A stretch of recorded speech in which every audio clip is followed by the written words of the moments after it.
Hello crypto currency mart की उठाओ। उम्मीद कर रहा हूँ बच्चों के भैया मैं क्रिप्टो कनिष्क और सुभ्रांत हमारे साथ है भैया। सारी चीज़ बात करने जा रहे हैं कि इंडिया में आखिर चल क्या रहा है। सबसे पहले तो मैं एक न्यूज़ देता हूँ, उसके बाद बताएंगे कि भैया इस वीडियो में हम क्या रखेंगे। सबसे पहले न्यूज़ ये निकल के आ रही है कि इंडिया में ग्लोबल जितने भी क्रिप्टो एक्सचेंजेस हैं वो लीगल और इलीगल दोनों ही नहीं है, क्योंकि क्रिप्टो एसेट करंटली ना ही रेगुलेटेड है और ना ही अनरेगुलेटेड है इंडिया के अंदर। तो एक्सचेंजेस काम करते रहेंगे, लेकिन उन्हें रजिस्टर्ड कराना पड़ेगा किसके अंडर? एफआईयू के अंडर। और ये किसने कही है? ये बताओ भाई, किसने कही है?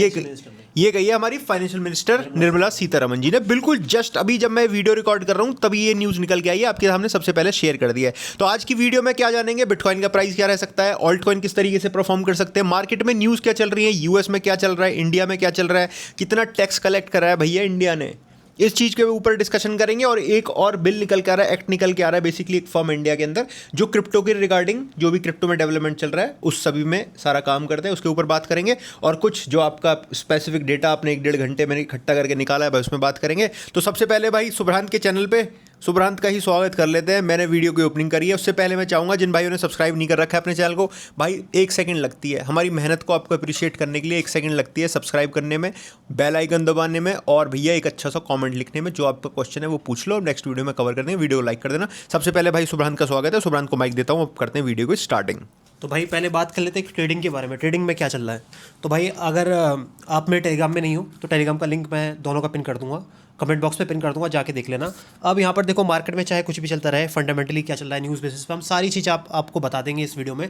लेकिन भाई टेक्निकली हम ट्रेड कर रहे हैं, मार्केट में प्रॉफिट कमा रहे हैं, उसका एक लाइव एग्जाम्पल मैं आपके सामने रखना चाहता हूँ। ये आप देख लीजिए, यहाँ पर हमारी इथेरियम की शॉर्ट ट्रेड है और ये टेलीग्राम के अंदर है। भाई जितने भी मेरे मेंबर्स हैं टेलीग्राम के अंदर, कृपया करके बताना कि भाई पैसा कितना बनाया इस ट्रेड से। ठीक है, ये इथेरियम शॉर्ट है, आज सुबह की है, लगभग मैंने आपको दी है भाई ये ट्रेड 933 पे, और हमारे सारे टारगेट यहाँ पर आ चुके हैं, आपके सामने है। ठीक है, तो ट्रेडिंग से सिर्फ ये नहीं है कि हम आपको न्यूज़ बता रहे हैं मार्केट के बारे में, हम खुद भी जो चीज़ करते हैं वो हम आपको बता रहे हैं, और टेलीग्राम के अंदर सारी ट्रेड हम शेयर करेंगे आगे भी। ठीक है, पहले हम बात कर लेते हैं भाई CoinD6 के बारे में। ठीक है, CoinD6 में क्या चल रहा है और अभी तक क्या अपडेट है। मैं भी डेटा लेके आया हूँ। अभी आपको कितना पता है CoinD6 के बारे में कि क्या अपडेट आई है, वो आप जनता के सामने रख दो। भाई मैं जो अपडेटेड हूँ अभी, मतलब लेटेस्ट मैंने कल तो कुछ ज़्यादा देखा नहीं CoinD6 के बारे में, क्योंकि सारी चीज़ें ठीक लिख रही हैं और ट्विटर पे सारा जो माहौल है वो ग्रीन ही मुझे बनता हुआ दिख रहा था। जनता ने भी कोई ऐसी प्रॉब्लम नहीं दी है। कुछ लोग ये कह रहे थे, एक का कमेंट बड़ा आया था कि भैया मेरे कुछ पुराना टोकन था, एक टोकन का नाम बता रहा था जो यहाँ थोड़ा रग पुल हो गया था, जिसमें इन्होंने पैसे दिए थे। 2024 की बात है, दिसंबर की, जब हम बेंगलुरु में थे। एक कॉइन हुआ था ना, उस पर रग पुल हुआ था, तो उस कॉइन में उस भाई को गलत पोर्टफोलियो में 1 करोड़ रुपए 2 करोड़ रुपए दिख गए थे। तो वो खुश हो गया, उसका कॉमेंट करा कि भैया मुझे 1 करोड़ रुपए दिखा रहा है, थोड़ा सा गलत चल रहा है, लेकिन ठीक हो जाएंगी चीज़ें। तो मुझे इतना पता है कि चीज़ें ठीक हो रही हैं, धीरे धीरे लाइन पे आ रही हैं। अब तुम्हें क्या नॉलेज है इसके बारे में, जरा मुझे ये बताना भाई। पहले तो मैं आप सभी को बता दूं कि हमारी पर्सनल मीटिंग, क्योंकि आप लोगों का प्यार होता है, तो हम इतने काबिल हो चुके हैं भाई मार्केट में कि हमारी मीटिंग हुई है सुमित गुप्ता से।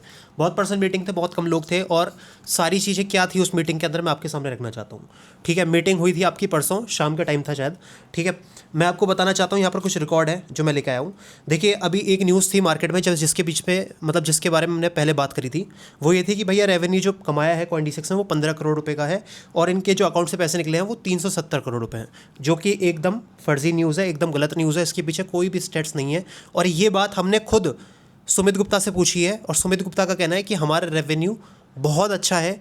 मतलब ये जो आंकड़ा 15 करोड़ का ना भाई, इससे तो मैं आपको कह सकता हूँ कि 100 गुना ज़्यादा आंकड़ा है। ठीक है, जो इन्होंने प्रॉफिट कमाया है। तो वो वाली बात थी ना कि जो सर्कुलेट हो रही है एक्सचेंज के ऊपर, ये गलत है। मतलब जो इसके ऊपर ट्विटर के ऊपर वायरल हो रही है, ये गलत है। एक्चुअली ये है कि इन्होंने रेवेन्यू बहुत अच्छा कमाया है। तो जो ऐसी न्यूज़ आपके सामने पेश कर रहे हैं, तो उनसे भाई क्रेडिट पूछिएगा कि क्रेडिट कहाँ से, मतलब कहाँ से। मतलब ये ऐसा तो नहीं है कि व्हाट्सएप से कहीं से चुरा लिया या कहाँ से न्यूज़ उठाई है या मन से बोल दिया। ठीक है, दूसरी बात जो बहुत इंपॉर्टेंट बात है, ठीक है, देखिए जब बायबिट के ऊपर हैक हुआ था तो बायबिट ने एक साथ अपनी बात जो है आगे रख दी थी जनता के। CoinD6 ने लगभग 18-19 घंटे का टाइम लिया। उसके पीछे जो रीज़न दिया वो है कि हमारे लिए खुद शॉकिंग था कि हुआ क्या।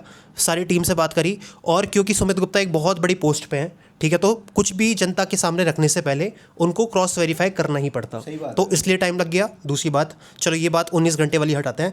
अब सबसे इंपॉर्टेंट जो बात है कि 100% जो है विड्रॉल हो चुके हैं सबके लोगों ने जितने भी लगाए थे। और सबसे बड़ी बात आप देखो जो कि बायबिट के साथ हुआ था, वो ये है कि जैसे ही हैक हुआ, हैक के बाद विड्रॉल बहुत सारे आए, लेकिन उसके कुछ टाइम बाद ही एक्सचेंज के ऊपर डिपॉजिट आए। और अभी डेटा निकल के आया है कि जितना विड्रॉल निकला था CoinDesk से, उससे ज़्यादा यहाँ पर डिपॉजिट आ चुका है। सुमित गुप्ता का कहना था कि बहुत सारे लोग तो बस चेक कर रहे थे विड्रॉल करके कि भैया पैसा निकल रहा है क्या हमारा। उनका पैसा निकला, उन्होंने क्या करा, उसी एक्सचेंज के अंदर पैसा डाल दिया है। तो कुल मिला के जितना विड्रॉल निकला था उससे ज़्यादा यहाँ पर डिपॉजिट एक्सचेंज के ऊपर आ चुका है। ठीक है, और ये सारी चीज़ जो बता रहा हूँ ये पर्सनल मीटिंग के अंदर है। और अभी आखिरी है, last but not the least, Sumit Gupta ने बोला है कि हमने सारी चीज़ों को सही कर दिया है और 3-4 दिन बाद मैं आज जाके चैन की नींद सोया हूँ। ये भी ट्वीट ये अभी ट्वीट करा है। तो भाई ये है सारी अपडेट जो CoinDesk वाले थे, सब कुछ सही हो चुका है अभी तक। कुछ और अपडेट आती है तो हम आपको बता देंगे। भाई इसमें एक दो चीज़ ऐड मैं करना चाहूँगा। सबसे पहली बात, अगर तुमने हमारी बात सुनी है अभी सारी और तुम्हें लग रही हो कि हम सिर्फ पॉजिटिव बोल रहे हैं, तो भाई ऐसा नहीं है। जो चीज़ रियलिटी है वो हमने आपके सामने रखी है। ना हम पे किसी चीज़ का दबाव है, ना हम पे कोई PR है, ना हमें कोई ऐसा हमें बोली गई है कि तुम्हें ये चीज़ बोलनी है। जो हम देखो, हम आपको जवाब देने के लिए हैं और एक्सचेंज खुद आपको जवाब देने के लिए। मेन है मुद्दा आपका। तो मेन है जो हम लोगों का सबका पैसा पड़ा है, उस आप में आप भी और हम भी हैं। तो मेन है अपने पैसे की बात। हमारा पैसा सेफ है। कुल मिला के बात ये है, ना कोई मैं पैसे लेके बात बोल रहे हैं हम बैठ के, ना कोई हमें किसी ने प्रेशर डाला कि आपको चीज़ बोलनी है। ठीक है, जो बात सच है जैसी है वो आपको ऐसे रखी गई है सामने। सेकेंड थिंग भाई, आगे लेते हैं कि मार्केट में और क्या चीज़ चल रही है, वो भी थोड़ा सा जानने की कोशिश करती हैं। इंडिया में क्या चल रहा है भाई। ठीक है, उससे पहले मैं ये बताऊंगा कि भैया एक XMP हैं अपने रितेश पांडे जी, और इनको मैं बताऊंगा ये हैं भाई कहाँ से, ये हैं BSP के। अच्छा। मायावती जी की पार्टी के हैं। अच्छा। और ये पढ़ते हैं भाई उत्तर प्रदेश से। ओके। इन्होंने बड़ी अच्छी बात कही है भाई, उत्तर प्रदेश हमारा देखो आगे बढ़ रहा है। एक ही MP से निकल गए जो खुलेआम ये चीज़ें बोल पा रहे हैं। इन्होंने क्या कही है कि भैया गवर्नमेंट जो है 30% जो टैक्स लगाया है ये बिल्कुल गलत है, और जो ये TDS लगा हुआ है ये जो है लॉस को बिल्कुल ख़राब कर रहा है। ये 2022 में इन्होंने बजट के 70 पे इन्होंने गवर्नमेंट इंडिया से ये चीज़ बोल दी थी। उस टाइम पे लोगों ने ध्यान नहीं दिया, लोगों ने इनका बनाया मजाक अच्छे तरीके से कि भाई ऐसी बातें बोल रहे हैं, सारी चीज़ बोल रहे हैं। ठीक है, ये है। लेकिन इन्होंने दोबारा चीज़ खड़े होकर बोली है बात संसद में, जो कि एक अच्छी चीज़ है। अब हम एक और बात कर लेते हैं, थोड़ी सी अलग हट के बात कर लेते हैं, थोड़ी सी और भी चीज़ें थोड़ा सा बताना चाहता हूँ। श्योर बिल्कुल। देखो भाई, ऐसा है कि जो चीज़ एग्जैक्ट बोली गई है मैं आपको बताता हूँ कि ये जो TDS है ना, ये जो अपनी ब्लॉकचेन इंडस्ट्री है इसके लिए बहुत बेकार है। इन्होंने कुछ एग्जांपल रखे हैं। एग्जांपल, एक मूवी आई थी अभी 1983 रणवीर सिंह की और अमिताभ बच्चन की, शायद अमिताभ बच्चन भी थे। तो इस मूवी में जो है ना, इसके NFT निकाले गए थे, और NFT के ऊपर ये था कि अगर आप NFT बाय करते हो तो आपको कुछ जो पर्सनल सिग्नेचर हैं उन एक्टर्स के वो आपको मिलेंगे, उसको आप NFT के तौर पे अपने पास रख सकते हो। क्योंकि एक बहुत बड़ी मूवी है भाई 1983, आपको पता ही है भाई, क्रिकेट खेलते थे आप, है ना। तो बहुत ही मतलब एक ऐसा था, हिस्टोरिक मूवमेंट था, तो उसके ऊपर NFT निकले थे। अब NFT में दिक्कत ये आई है कि जब भी आप अपने INR को कन्वर्ट करोगे मेटामास्क के ऊपर और NFT बाय करने जाओगे, तो इन्होंने एक एग्जाम्पल रखा है कि 3 बार आपको TDS पे करना पड़ेगा, जो कि बहुत ज़्यादा है। और ये जो है ये ब्लॉकचेन को दबा रहा है, पूरी ब्लॉकचेन इंडस्ट्री को इसकी वजह से जो है ना दबाव मिल रहा है। और इंडिया क्यों है, क्योंकि एक इमर्जिंग इकोनॉमी है और यहाँ पर बहुत सारी कंपनीज ऐसी है जो कि ब्लॉकचेन को अडॉप्ट करना चाह रही हैं, लेकिन ये TDS की वजह से नहीं कर पाई हैं। ठीक है, अब इनके सामने जो है इन्होंने बोला है कि जो अपना क्रिप्टो है और जो ब्लॉकचेन है ये अपना न्यू एसेट क्लास है और यंग बहुत है इसके अंदर युवा, तो गवर्नमेंट को देखना चाहिए। और निर्मला सीतारमन जी सामने बैठी हुई थी जिस टाइम पर ये सारी बात हुई हैं। अच्छी बात यह है कि इन्होंने कुछ एग्जांपल भी रखे कि फेसबुक हो गया, गूगल हो गया, इन्होंने वेब 2 से निकल के अपने आप को वेब 3 में करा है। तो इंडिया की जो बड़ी बड़ी कंपनीज है ना, वो भी अपना कन्वर्ट हो जाएंगी वेब 3 के अंदर, लेकिन उसमें ब्लॉकचेन का इस्तेमाल होगा। और ब्लॉकचेन का इस्तेमाल होगा तो भैया उसमें TDS जो है सबसे ज़्यादा जो है खतरनाक होने वाला है। तो TDS को कम करो। और मैं कुछ आपके सामने एग्जाम्पल रख देता हूँ कि दुनिया की कौन सी कंपनी है जो कि ब्लॉकचेन का इस्तेमाल कर रही हैं, और इंडिया की कंपनी जो है वो भी कर रही हैं, करेंगी, लेकिन TDS कम हो जाता तो बढ़िया होगा। जैसे अगर आपने वॉलमार्ट का नाम सुना होगा, अलीबाबा का नाम सुना होगा, अमेजोन का नाम आपने सुना होगा, ये सारी जो है ना रिटेल ई-कॉमर्स की हैं कंपनीज, ये ब्लॉकचेन का इस्तेमाल कर रही हैं। अच्छा, हम वैसे फाइनेंस के बारे में बात करते हैं तो JP मॉर्गन चेज आप सभी को पता है, गोल्डमैन सैक्स है, ठीक है, उसके बाद HSBC है। ये सारी जो कंपनीज़ हैं ये आपकी ब्लॉकचेन का इस्तेमाल कर रही हैं। साथ ही साथ कुछ और रख दूँ, FedEx, आज हमारा एक कोरियर आया है, FedEx बहुत बड़ी कंपनी है, DHL बहुत बड़ी कंपनी है, ये ब्लॉकचेन का इस्तेमाल कर रही है। कुल मिला के मैं आपके सामने कुछ एग्जांपल इसलिए रख रहा हूँ। माइक्रोसॉफ्ट हो गया, IBM हो गया, सैमसंग हो गया। और साथ ही साथ ट्रैवल की बात करें, सिंगापुर एयरलाइंस, इतिहाड एयरलाइंस, ये सारी कंपनीज हैं जो कि यहाँ पर ब्लॉकचेन का इस्तेमाल कर रही हैं। तो इंडिया के अंदर भी ये चीज़ होनी चाहिए और ब्लॉकचेन के ऊपर बढ़िया होना चाहिए। कुल मिला के बात ये है। ठीक है भाई, एक चीज़ और रखता हूँ मैं आगे। सबसे बात है कि भैया टैक्स वैक्स कितना लिया है सरकार ने। टैक्स की थोड़ा सा मैं डेटा देता हूँ, जो हमारी जनता है, एक तरफ ये चीज़ चल रही है जो कि क्रिप्टो, ओनली क्रिप्टो, ठीक है। इसमें क्या हो रहा है कि इंडिया में अडॉप्शन नहीं चल रही है, इंडिया में दबाव है भैया जनता के ऊपर बहुत ज़्यादा कि वो पैसे नहीं डाल पा रहे हैं। लेकिन तुम डेटा सुनोगे तो शॉक हो जाओगे भाई। 2022-23 में लगभग 269 करोड़ रुपए आए भारत सरकार के पास, जो कि टैक्स फाइल किया गया और उससे इन्हें पैसे मिले, ठीक है। अब ये नंबर देखना 2023-24 में कितना हो जाता है, ये बेयर रन की बात है 2022-23 की। अब मैं बता रहा हूँ 23 और 24 की, तो उसमें कितना आया 437 करोड़। यानी पहले जो साल था 22-23 में आए थे $32 मिलियन और 23-24 में आए थे $52 मिलियन, ठीक है भाई। और 24-25 का जो डेटा है वो भी आना बाकी है, और मुझे उम्मीद है कि भाई 24-25 का जो डेटा होगा वो कहीं ना कहीं 60 मिलियन से ऊपर का होगा, जो कि लगभग पिछली बार 437 करोड़ था, 437 करोड़। तो हो सकता है कि 500 करोड़ से इस बार टैक्स ज़्यादा ही हो, क्योंकि मार्केट भी अच्छी खासी बढ़ गई है, लोग भी, जनता पिछले एक साल में काफ़ी ज़्यादा मार्केट में जुड़ी है। और भाई क्रिप्टो देखो रुक नहीं सकती है, चाहे सरकार कितना ही दबाव बना ले, क्रिप्टो के रिगार्डिंग सारी चीज़ें चल रही हैं, दुनिया बदल रही है। यूएस के अंदर स्पेसिफिक जो हमें जुलाई के अंदर, इंडिया में जुलाई के अंदर जो मीटिंग होनी थी, अभी खैर एक चीज़ पर हम डिस्कशन करेंगे, जो विधानसभा में सत्र चलने वाला है, अब इस पर भी थोड़ा सा डिस्कशन कर लेंगे कि इसमें क्रिप्टो के बारे में कुछ बात होगी नहीं होगी। लेकिन उसमें जो कुछ क्वेश्चन आंसर दिए जाते हैं उसमें टैक्स के बारे में बताया था, जो हम जनता को हम बता रहे हैं, ठीक है। तो डेटा भी आना बाकी है, लेकिन डेटा काफ़ी अच्छा आएगा मेरे हिसाब से, पॉजिटिव निकल के आएगा। टैक्स क्लियर, इनोवेशन नहीं रुक रही है, ना ही क्रिप्टो रुक पाएगा, ना कोई सरकार रोक पाएगी, ना कोई रोक पाएगा। क्रिप्टो तो भाई बढ़ नहीं है, चाहे इसमें अभी भी 30% टैक्स लग रहा है, तब जनता दे रही है। सोचो थोड़ी सी रियायत कर देते हैं, 24% कर देते हैं, 20% कर देते हैं, 18% कर देते हैं, या स्टॉक की तरह चलता है, तो भाई तुम सोचो कि कितना मोटा पैसा इंडिया के अंदर आएगा। और ये क्रिप्टो में इतना उछाल क्यों आया, मतलब पूरे ग्लोबल बेसिस पे इतना उछाल क्यों आया भाई? उछाल का रीज़न बिटकॉइन का प्राइस देख लो, मेन मैं बात कहूँ प्राइस देख लो, उसके बाद तुम ये देख लो कि भाई डोनाल्ड ट्रंप क्या कर रहा है। पूरी यार वो इलेक्शन ही जीत गया, यूएस की सुपर पावर जीत रही है भाई, इलेक्शन जीत गया डोनाल्ड ट्रंप। बिटकॉइन रिजर्व की बात चल रही है, एल सल्वाडोर जैसी जो कंट्री है वो काम कर रही है, मल्टीपल भूटान काम कर रहा है, पाकिस्तान काम कर रहा है। तो लोगों को दिख रही है भाई, सोशल मीडिया पे चीज़ें दिख रही हैं कि क्रिप्टो के रिगार्डिंग क्या चीज़ चल रही है, उस चीज़ को अडॉप्शन लेते हुए लोग बाग इंटरेस्ट आ रहे हैं बिटकॉइन में, और जनता समझ रही है हमारी। और यूएस के अंदर भी आप सभी को पता है, वैसे बताते रहते हैं, है ना, कि मेजर क्रिप्टो जो लॉज हैं वो साइन हुए हैं। जैसे जेनेसिस एक्ट अभी साइन हुआ है, बहुत बड़ा एक्ट है। और उसकी वजह से मैं आपको बताऊंगा कि क्या बड़ी चीज़ हुई है क्रिप्टो के अंदर। देखो, जब से ये जेनेसिस एक्ट हुआ है ना साइन, तो स्टेबल कॉइन जो है इनकी डिमांड बहुत ज़्यादा बढ़ जाएगी, क्योंकि रेगुलेट हो चुके हैं आने वाले टाइम में। और जो रेगुलेशंस है वो अमेरिका के अंदर आने वाली हैं, और रेगुलेशन ऐसी होंगी कि भाई ये जो क्रिप्टो की रेगुलेशंस है ना, ये अमेरिका के अंदर बहुत मतलब आसान हो जाएंगी, बहुत ईजी हो जाएंगी। अडॉप्शन लगातार बढ़ने वाला है। अब इसका मैं अगर आपको थोड़ा सा वो बताऊं कि इसका कॉन्सिक्वेंसेस क्या हुए हैं, तो भाई कनाडा, फ्रांस, यूके, इनकी जो स्टॉक मार्केट है ना, उससे ज़्यादा अपनी जो क्रिप्टो मार्केट है उसकी मार्केट कैप हो चुकी है। $4 ट्रिलियन आ चुके हैं क्रिप्टो मार्केट में। और ऐसा माना जा रहा है कि आने वाले टाइम में जैसे ही कुछ और जो एक्ट साइन होते हैं, तो क्रिप्टो मार्केट में और जो मार्केट कैप है वो बढ़ेगी, बिटकॉइन में पैसा आएगा, सारे ऑल्ट कॉइन्स पे क्रिप्टो में पैसा आएगा। और अमेरिका के अंदर अगर रेगुलेशन हल्की हो जाती हैं तो भाई बहुत ही ज़्यादा पॉजिटिव है साइन क्रिप्टो के लिए। अमेरिका का दलाल ठीक है भाई। ठीक है भाई, आगे बढ़ते हैं अब। अच्छा, एक चीज़ हो रही है, पेपैल के साथ हुई है, पेपैल की पार्टनरशिप हुई है भैया एनपीसीआई के साथ। इंटरनेशनल क्रॉस बॉर्डर पेमेंट हो सकते हैं भैया अब, अच्छी बात है। यूपीआई से अब कहीं इंटरनेशनल स्टोर पे आप अगर आपको मतलब अगर वहाँ क्यूआर कोड वगैरह हुआ, पेपैल का हुआ, तो भैया स्कैन करके पेमेंट अब तुम कर पाओगे। लेकिन अपनी क्रिप्टो से तो पहले ही कर सकते हो तुम। यूपीआई की तुम्हें नीड कहाँ है? तुमने कार्ड खरीदवा रखे हैं हमने तुम्हें, रेड डॉट पे का, इसका कहीं तुम जाते हो विदेश में, उस कार्ड को तुम ऐसे स्वैप करोगे, ना कोई देखने वाला, ना कोई कुछ करने वाला, अपना खर्च आराम से यूएसडीटी से डायरेक्ट करो भाई, ठीक है। ये चीज़ें चल रही हैं मार्केट में। बाकी क्रिप्टो के रिगार्डिंग चल रही है काफ़ी चीज़। और तुम्हारे पास क्या न्यूज़ है वो बताओ, फिर मैं आगे बताता हूँ।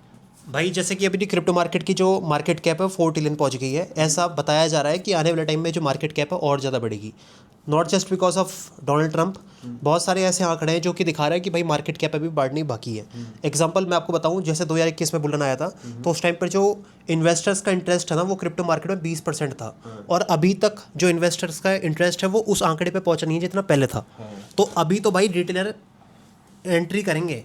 अभी जो बिटकॉइन आपको पंप करता हुआ दिख रहा है ना, मुझे अच्छे से याद है कि भाई हमारे आसपास वाले और सोशल मीडिया के ऊपर काफ़ी लोग हमसे पूछने लगे हैं कि भैया बिटकॉइन को कहाँ कहाँ बाय करूँ। हाँ, और एक बात और बता दूं, जो हमारी जनता देख रही है ना भाई, ये जो लोग देख रहे हैं ये सबसे पहले हैं भाई। बिल्कुल सबसे पहले हैं, क्योंकि हम 15-16 हज़ार डॉलर से आपको बता रहे हैं कि भाई बिटकॉइन, इथेरियम, ऐसे ऑल्ट कॉइन्स में आप बहुत सारे लोग लेते हैं। हाँ इन्वेस्टमेंट करो ऐसे ऑल्ट कॉइन्स में। बहुत इंपॉर्टेंट है, क्योंकि आने वाले टाइम में चीज़ें बहुत बढ़ने वाली हैं और अभी बढ़ भी रही हैं। क्या ऑल्ट कॉइन्स में बूम आ चुका है? क्योंकि अभी सोलाना ATH नहीं लगा, लेकिन अपना जो बिटकॉइन है उसने ATH मार दिया, XRP ने अपना ATH मार दिया। अगला कॉइन कौन सा है? BNB ने मार दिया अभी रात। BNB ने ATH मार दिया। अगला कॉइन कौन सा लगता है आपको? देखो कॉइन तो मैं अभी बताता हूँ, लेकिन BNB को मैंने अपनी बाइंग प्राइस टेलीग्राम में आज सुबह ही मैंने अपडेट दिया कि भाई देखो मैंने तुम्हें मार्च में खरीदवाया था, मैं खरीद लो 1000 का टारगेट है, ठीक है। और डोमिनेंस की अगर मैं बात करूँ, आज सुबह की बात करूँ तो सुबह ही वीडियो में बता के आया हूँ कि डोमिनेंस यहाँ है, थोड़ा सा ध्यान रखना, अभी कोई ट्रेड व्रेड फ्यूचर में मत लेना, बड़ी ट्रेड में घुसेंगे थोड़े टाइम में। वो बता रखी है, कुछ लिमिट ऑर्डर मैंने अपनी वीडियो में शेयर कर रखे हैं, जो कि इन्हें क्रिप्टो कनेक्ट चैनल पे मिल जाएंगी वीडियो, कल की वीडियो, परसों की वीडियो, आज की वीडियो, जाके चेकआउट करोगे, मजा आ जाएगा आपको। ऑल्ट कॉइन की बात करूँ तो भाई देखो BNB ने टच कर दिया, सोल में अच्छी हाइप दिख रही है, 200 से ऊपर सोल आ चुका है, ठीक है। Next Ethereum. अपना राजा ही होना चाहिए भाई, इथेरियम ही होना चाहिए भाई, इथेरियम होगा तो मज़ा आ जाएगा, ठीक है। और फिर उसके बाद इथेरियम में जब एक बार ATH लग जाएगा, उसके बाद मल्टीपल ऑल्ट कॉइन अपना ATH करेंगे, आड़ा वाड़ा भी कर सकते हैं। और भाई हम तो उस टाइम से क्रिप्टो मार्केट में आपको सारी चीज़ें बता रहे हैं।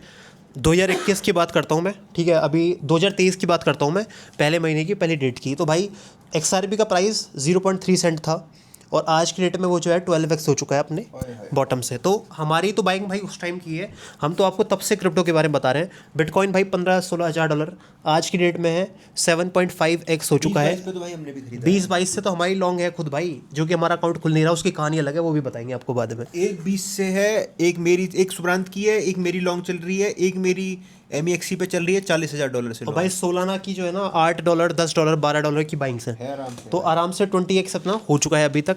आने वाले टाइम में और भी ऐसे क्रिप्टोज बताएंगे। मल्टीपल बाइंग है, लेकिन इथेरियम ने क्या करा है कि अभी तक ATH टच नहीं करा है, जो तुम्हें बताई जाए। और इथेरियम की बात करें तो भाई अगर आप 2 महीने पुरानी वीडियो उठा के देखोगे ना, 1.5 महीने, मुश्किल से 1.5 महीने, 1 महीना पुरानी वीडियो, सारी वीडियो में चिल्ला चिल्ला के भाई बिल्कुल गला बैठा लिया हमने कि अभी इथेरियम फटा नहीं है, फटेगा। मेरे तो कमेंट बॉक्स में इंस्टाग्राम की रील में आ रहे हैं भैया तुम बिटकॉइन इथेरियम की बात क्यों कर रहे हो। मैंने 1 महीने से इथेरियम की ही रील डाली है, क्योंकि न्यूज़ इतनी आ रही थी कि इस बार एब्रेक्स कैपिटल खरीद रहा है, इस बार शार्पलिंक खरीद रहा है, इस बार ब्लैक रॉक अकुमुलेट कर रहा है, इथेरियम का अकुमुलेट करो। अभी भी चीज़ है ना इथेरियम के लिए बिगड़ी नहीं है, थोड़े से पुल बैक का वेट करो यहाँ से 10-12%, 14%, और खरीदो इथेरियम को। तुम देखो $6,000, $8,000 चार्ट में दिख रहा है भाई इथेरियम। मतलब कोई ऐसे फाइनेंस एडवाइस नहीं दे सकते हम आपको बैठे कि ऐसा हुआ ही होगा, लेकिन ऐसा लग रहा है कि होगा, क्योंकि 100% तो मार्केट में ट्रेडिंग में कुछ कह नहीं सकते हैं कि भाई ऐसी चीज़ होगी, लेकिन भाई पॉसिबिलिटीज़ पूरी लग रही हैं जिस हिसाब से अकोमुलेशन चल रही है। अभी ETFs का इन्फ्लो मैं देख रहा था भाई, सुबह की वीडियो में बताया है, बिटकॉइन का 2 दिन का नेगेटिव गया थोड़ा सा, लेकिन इथेरियम के भाई लगातार डेज बन रहे हैं, स्ट्रीक बन रही हैं, जैसे स्नैपचैट पे स्ट्रीक बनती है, स्ट्रीक बन रही है भाई लगातार। और थर्ड जो डे है ना, आज तीसरा दिन ऐसा है, कल का दिन तीसरा दिन, जिसमें सबसे ज़्यादा इथेरियम के अंदर बाइंग बनाई है। खुद भाई डोनाल्ड ट्रंप की जो कंपनी है, ठीक है, वो जो कंपनी है, फर्म है WLFI, वो खुद अपनी अकुमुलेशन करी है उसने मोटी तगड़े तरीके से, कितने $1 मिलियन की अकुमुलेशन करी है। शार्पलिंक ने करी है, और 2-4 कैपिटल और हैं छोटी छोटी जिनका नाम हम भूल रहे हैं, जिनको लगातार अकुमुलेशन करी है। नेक्स्ट बात कर लेंगे भाई, एक चीज़ और इंडिया में वायरल जा रही है, जो कि आपका कॉइन्स एक्ट चल रहा है इंडिया के अंदर, जो कि लीगल फ्रेमवर्क है, उसके ऊपर डिस्कशन कर लेंगे। उससे पहले तुम्हें कुछ जनता को बताना तो बस एक चीज़ बतानी है भाई कि अगर आपको ट्रेडिंग करनी है तो मेक श्योर कि जो चैनल्स हैं उनके ऊपर आ जाना। अब एक बिटकॉइन की बहुत अच्छी अपडेट है, डेली के हिसाब से अगर हम चार्ट देखें तो भाई डेली में पहली बार ऐसा हुआ है कि अभी कुछ दिनों के अंदर कि हमेशा क्या लग रहा था, हाई विक लग रही थी, मतलब कैंडल ऊपर जाती थी, विक लगा के नीचे डंप आ जाता था, लेकिन अच्छी बात ये हुई है कि 120 के ऊपर डेली की जो कैंडल है वो क्लोज हो चुकी है। अगर आपको जानना है कि कहाँ से आपको बिटकॉइन को ट्रेड करना है, कहाँ से आपको इथेरियम, बिटकॉइन या ऑल्ट कॉइन्स पे ट्रेड करना है, तो भाई एक चैनल का लिंक मैं आपको दे दूँगा, जहाँ पर कि मैं आपके साथ डेली लाइव आता हूँ और डेली लाइव आके ट्रेडिंग करवाता हूँ भाई, लाइव करवाता हूँ, तो आ जाना। अब सीधा न्यूज़ की तरफ बढ़ते हैं।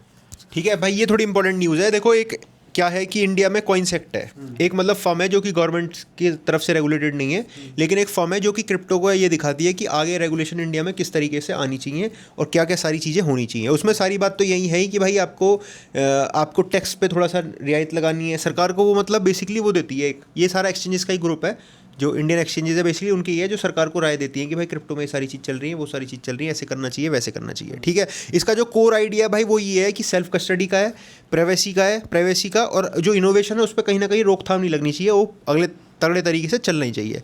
ठीक है, और किसी तरीके से इसका जो मेन काम ये है कि क्रिप्टो को किस तरीके से भारत में स्पेसिफिक बिल्कुल लीगलाइज करा जाए, फ्रीडम दी जाए जनता को, और इसको भारत की जनता के खून में उतारा जाए किसी भी तरीके से। ठीक है, जो सेल्फ कस्टडी का देता है, बिल्ड करने के लिए कोई अपनी ऐप्स बिल्ड करना चाह रहा है, पीयर टू पीयर ट्रांजैक्शन करना चाह रहा है, प्राइवेसी के ऊपर, इन सब चीज़ पे ध्यान दे रहा है। कोई फोर्स KYC नहीं कराने पे ध्यान दे रहा है कि कोई ऐसी KYC नहीं होनी चाहिए कि तुम्हें करनी है, ऐसा कुछ है। सब कुछ जो होना चाहिए वो सही तरीके से होना चाहिए, लीगल तरीके से होना चाहिए। ऐसा ये जो एक्ट है आपका कॉइन्स एक्ट, ये आपका कहता है भाई करने को। ठीक है, कोई ब्लैंकेट बैन के ऊपर मना करते हैं, रेगुलेशंस जो होनी चाहिए वो कंट्रोल होनी चाहिए, कस्टडी पे ध्यान करने की ये बात करते हैं, और डिसेंट्रलाइजेशन को मेनली ये फोकस करते हैं कि भाई डिसेंट्रलाइजेशन पे हमें आगे बढ़ना है, ठीक है। और बहुत सारे एक्ट हैं, जैसे कारा है, क्रिप्टो एसेट रेगुलेटरी अथॉरिटी है, सेबी, और इसकी तरह ही ये इंडिया में काम करना चाहते हैं कि भाई तुम ऐसे काम करना चाहिए, जो कि एक अलग पूरी, जैसे सेबी इंडिया में काम करती है, आरबीआई करती है, ऐसे ही कारा होना चाहिए, क्रिप्टो एसेट रेगुलेटरी अथॉरिटी होनी चाहिए, जो कि वो पूरा काम करे अपना, ठीक है। इनोवेशन की बात चल रही है, आईसीओ की जो विंडो है वो लगभग 2 साल की होनी चाहिए।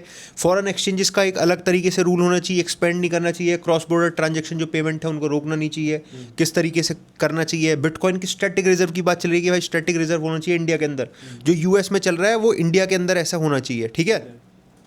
और क्रिप्टो की अडॉप्शन तगड़े तरीके से भारत में करी जानी चाहिए, कोई सेंसरशिप किसी तरीके की नहीं होनी चाहिए, प्राइवेसी के ऊपर ध्यान रखते हुए, लेकिन उसको सही तरीके से इंडिया में लाना चाहिए। फॉरेन जो वीसीज हैं उनका इन्वेस्टर भारत में आने चाहिए, उनकी डेवलपमेंट भारत के अंदर होनी चाहिए। तो भाई ये जो पूरा कॉइन्स एक्ट है इस तरीके से पूरा काम कर रहा है। मेन इनका काम ये है कि सही तरीके से रिस्क को मैनेज करते हुए, फ्रीडम को ध्यान में रखते हुए डिसेंट्रलाइजेशन पे काम करना चाहिए, सेंट्रलाइजेशन पे काम नहीं करना चाहिए, ऐसा होना चाहिए। और इस तरीके से ये आगे बढ़ रहे हैं। ये है भैया पूरी इसकी कहानी, जो इनका कॉइन्स एक्ट था, जिसके बारे में हम सब कुछ जानने की कोशिश कर रहे थे, ठीक है। और कॉइन्स की फुल फॉर्म क्या है? Crypto system oversight innovation and strategy, इस पूरी कॉइन्स की फुल फॉर्म है, जो कि क्रिप्टो रेगुलेटरी है इंडिया के अंदर। मतलब कोई पार्लियामेंट की तरफ से पास नहीं है ये, लेकिन एक है अपना, जिसे हम हैश एमरल्ड भी कहते हैं, ठीक है। ये पॉलिसी अपना एडवाइजरी है, इस तरीके से सारी चीज़ चल रही है भाई। ये बहुत बढ़िया न्यूज़ है मेरे हिसाब से। बहुत सारी चीज़ है इंडिया में, जो टैक्स है वो लगभग 63% ज़्यादा आया है as compare to last year, ठीक है। 22-23 के मुकाबले 23-24 में ज़्यादा टैक्स इकट्ठा किया गया है, 63%, जो कि एक अच्छी बात है। इंडिया में रेगुलेशंस आ सकती हैं। थोड़ा सा बात कर लेते हैं भाई। सत्र चलने वाला है 30 तारीख से मेरे हिसाब से। इसमें क्रिप्टो के अकॉर्डिंग क्या होती है, क्या सारी चीज़ होती हैं वो पता नहीं, लेकिन उससे पहले न्यूज़ निकल के आ रही थी कि भाई क्रिप्टो के रिगार्डिंग सारी चीज़ इंडिया में चलेंगी, कुछ बहस वहस होगी, जो यूएस के अंदर हुआ है, ट्रम्प ने करा है, उन चीज़ को ध्यान में रखते हुए इंडिया में रेगुलेटरी लाई जाएंगी। मेरे हिसाब से आने वाले कुछ साल में टैक्स वैक्स थोड़ा कम होगा, ठीक है। टैक्स वैक्स पे थोड़ी रियायत लगेगी और चीज़ें और क्लियर होंगी इंडिया के अंदर। ऐसी ब्लैंकेट बैन या कुछ नहीं करा जाएगा, ठीक है। ये है। और अब तुम्हारे पास कोई डेटा है तो मुझे बताना भाई। इथेरियम की बात कर लेते हैं। अब 2 डेटा मैं आपके सामने प्रेजेंट करना चाहूँगा। पहली बात ये है कि भाई इथेरियम की जो व्हील्स है ना, मतलब इथेरियम के अंदर जो एक्टिविटी बढ़ गई है, क्योंकि इथेरियम अब पंप करने लग गया और पंप अभी ATH तोड़ेगा भी। इसकी पॉसिबिलिटी क्यों है? क्योंकि 2025 में पहली बार ऐसा हुआ है कि भाई जो इथेरियम के व्हेल हैं, जिन्होंने बहुत इनिशियल लेवल पर इथेरियम को बाय किया था, मतलब वो स्मार्ट इन्वेस्टर हैं भाई, ठीक है, वो दोबारा से अब इथेरियम को बाय करने लगे हैं। और पिछले कई सालों में अब पहली बार ऐसा इथेरियम में हमें देखने के लिए मिला है, ठीक है। और ये वो इन्वेस्टर्स भी हैं भाई जिन्होंने ICO, इनिशियल कॉइन ऑफरिंग होती है ना किसी कॉइन की, उस टाइम पर इन्वेस्टमेंट किया था। तो ये तो मतलब आप ही मान लो कि कोई ज़मीन है किसी शहर में, ठीक है, बिल्कुल मतलब जैसा देहरादून ही है, देहरादून में कोई 90-80 में आके ज़मीन खरीद रहा था, पता था उसको बढ़ेगा रेट, और अब आके दोबारा से खरीद रहा है, वो वाली बात है। एक भाई ऑल्ट कॉइन की बात कर लेते हैं। ऑल्ट कॉइन की भाई अंदर तीसरी बार ऐसा देखने को मिल रहा है कि मार्केट कैप जो है वो ऑल्ट कॉइन्स की बहुत तेज़ी से बढ़ सकती है। इसका रीज़न क्या है कि बड़े टाइम फ्रेम में जो है ना, अपना एक मैं आपको बताऊं RSI होता है, रिलेटिव स्ट्रेंथ इंडेक्स। ये क्या दिखाता है मार्केट में कि भाई क्या किसी एसेट के अंदर, चाहे बिटकॉइन है, इथेरियम है, कोई ऑल्ट कॉइन है, क्या इसके अंदर रैली आ सकती है आने वाले टाइम में, क्या स्ट्रेंथ आ सकती है। तो उसका एक पैमाना होता है 30 और 70 का जो है वो होता है आपका ओवर बॉट, यानी कि बहुत ज़्यादा लोगों ने बहुत ज़्यादा बुलिश हो गए हैं, ज़्यादा बुलिश हो गए हैं तो धोखा मिलता है और नीचे आ जाता है। और एक होता है नीचे का पैमाना ओवर सोल्ड, यानी कि बहुत ज़्यादा बियरिश लोग हो गए हैं, लोग बहुत ही ज़्यादा। अब क्या होगा कि जो वो एसेट है उसमें बूम देखने के लिए मिलेगा। अब पहली बार तीसरी बार ऐसा ऑल्ट कॉइन्स में जो मार्केट कैप ऑल्ट कॉइन्स, यानी कि जो पैसा है ऑल्ट कॉइन्स के अंदर, जो पूरा डेटा बताता है, वो दिखा रहा है कि भाई जो ऑल्ट कॉइन्स की मार्केट कैप है वो अभी 40 के करीब बैठी हुई है। और 40 के करीब जब बैठी हुई है ये, तो ये अपने लोअर लेवल पे बैठी हुई है, यहाँ से उठने की पॉसिबिलिटी बहुत ज़्यादा है। मैं आपको दिखाना चाहूँगा, ये तीसरी बार हो रहा है ऐसा। पहली बार आपके सामने ये रहा भाई, ठीक है, यहाँ पर मार्केट कैप बढ़ी थी। दूसरी बार ये रहा, यहाँ पर मार्केट कैप बढ़ी थी। और अब भाई हो रहा है तीसरी बार, ये देखो आपके सामने है। तो पॉसिबिलिटी है कि यहाँ पर ऑल्ट कॉइन्स की मार्केट कैप में अब पैसा आने लग जाए। तो भाई ऑल्ट कॉइन्स जो लेके बैठे हैं ना, आपके बल्ले बल्ले होने वाली है अगर ये चीज़ें फॉलो होती हैं, और फॉलो हुई हैं पहले भी। ठीक है। और डोमिनेंस का थोड़ा ध्यान रखना, जो डोमिनेंस के लेवल बता रखे हैं अभी 60 के राउंड चल रहा है, 60 टूटेगा नीचे की तरफ तो 54 है भैया, 54 56 है। अगर नहीं टूटता है, सपोर्ट यहाँ से लेके बाउंस करता है तो 62 का इंतजार करना। 62 का इंतजार करोगे, एंट्री मिलेंगी, घुसेंगे, मजा आएगा मार्केट में। सीधा सा कहना बस इतना है। तो वेट एंड वॉच की कंडीशन चल रही है, स्पॉट वॉलेट को होल्ड रखो, किसी में अच्छा खासा प्रॉफिट चल रहा है तगड़े तरीके से, थोड़ा % प्रॉफिट बुक करो। यूएसडीटी रखो, डंप के साथ, हमारा डंप जब मार्केट में आए तो हमारे साथ तैयार रहना, खरीदेंगे मोटे तरीके से और लॉन्ग की ट्रेड बनाने की कोशिश जितने करेंगे। हम यहाँ पर बात कर रहे हैं तो भाई हमारे यहाँ पर टारगेट आ चुका है इथेरियम के अंदर। ठीक है, बहुत अच्छी बात है। सारे भाई टेलीग्राम के अंदर आ जाना, 2 टेलीग्राम के लिंक दे रहा हूँ, 2 यूट्यूब चैनल के लिंक दे रहा हूँ। जो भाई पहली बार देख रहा है भाई देख लो, बार बार देखते रहोगे क्योंकि हम आपके सामने आते रहेंगे अगर आप क्रिप्टो कभी भी सर्च करोगे तो। भाई हम फॉर्मल तरीके से बिल्कुल बात, मतलब कोई मन की लाभ बात लपेट करते के हैं जो बात है वही करते हैं हम। ऐसे कुछ बैठ के कोई नहीं है कि स्क्रिप्टेड है कुछ, या तो वो तुमने देख लिया होगा ना, हम वीडियो को रॉ एडिट करते हैं ना कुछ है। जो हमारे मुंह से निकल रही है वो बात हमारी सीधे अंदर से आ रही है भाई, ऐसा कुछ है ही नहीं अपना लाग लपेट वाला काम। सीधी बात बोलेंगे और साफ बात बोलेंगे, और ठीक है। जिसने इस पूरी वीडियो को देखा है एक बार बता देना कि भैया पूरी भाई ये बता देना कि मैंने 25 मिनट 29 सेकंड तक तुम्हारी वीडियो देखी है, समझ जाएंगे एक बार कि भाई कितना कितना कौन है। प्यार करते हो तुम और मेरे उस भाई। कमेंट को मैं लाइक करूंगा जो एंड तक देखेगा। ठीक है भाई, थैंक यू सो मच। जो भी क्वेश्चन पूछेंगे उसका भी जवाब दूंगा। क्वेश्चन पूछ लेना, ठीक है। चलो thank you so much. Crypto जिंदाबाद। बाकी दोनों के टेलीग्राम और यूट्यूब के लिंक मिल जाएंगे आपको। मेरी सुबह 9 बजे तक वीडियो आ जाती है, सुबरांत की दिन में आ जाती है और आपको सारा ज्ञान मिलता रहेगा। थैंक यू सो भाई मच। चैनल के ऊपर, दूसरे वाले चैनल के ऊपर लाइव आ रहा हूँ, ट्रेड करेंगे, फटाफट आ जाओ। Thank you so much.